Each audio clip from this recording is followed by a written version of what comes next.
There's a few tools needed to install the Utopia backrest. You need a drill and a 9/32 drill bit. You will need a long serrated knife, kind of like a bread knife you would find in your kitchen. And then of course you're going to need a 10mm socket and an X-Acto knife.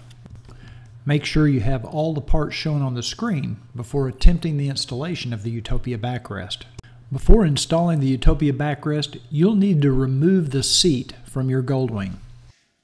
Place the T-bar between the two rubber grommets and mark the holes for drilling as shown.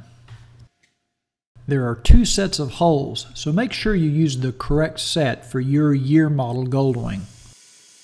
Next, using a 9/32 drill bit, drill the two holes that you've just marked. Clean the vinyl between the passenger and rider seat. Follow the instructions to mark an area 2 inches from the front of the backrest. Remove the backing from the plastic guard and align it in the center of the passenger backrest and apply it. Using an X-Acto knife or a razor blade, cut a slit 1.5 inches wide in the vinyl.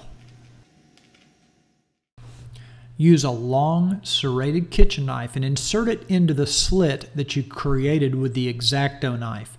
And you're going to force this serrated knife down through the foam of the seat, and you just kind of saw it back and forth, and it will pull out little chunks of foam here and there. Don't worry about that. You're eventually wanting to force it down so that it hits the seat pan underneath, the nylon seat pan where you drilled your two holes. So you're pretty much going straight up and down, and it will come out at the bottom where you need it to until it hits that seat pan.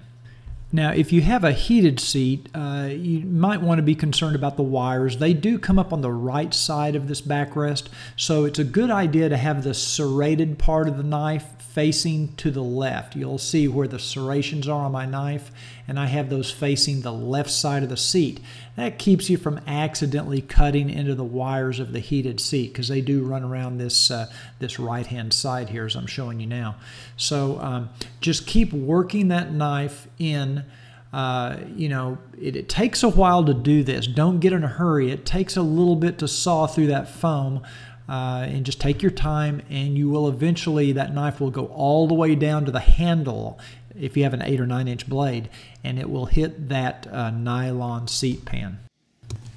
Now, once you've cut all the way through the foam, you can insert the vertical bar and begin working it down through the slit that you've created.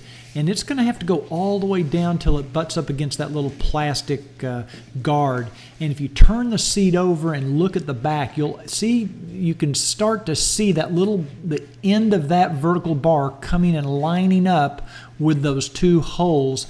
And that's how you're going to mount this using the T-bar. You're going to put the screws through the T-bar and into that vertical bar, and that's going to hold this whole thing together. Now, once you line up the holes on the T-bar with the threaded holes in the vertical bar, you simply insert the bolts and screw them into place, and that will hold the Utopia backrest mounting system right where you need it.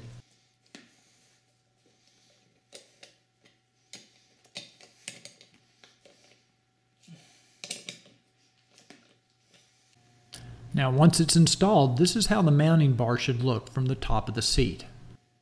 After you've reinstalled your seat on your Goldwing, line up the Utopia backrest bar, and using the little pivot pin, or in some cases it may be a bolt, go ahead and insert that, and then use the nut to hold it in place.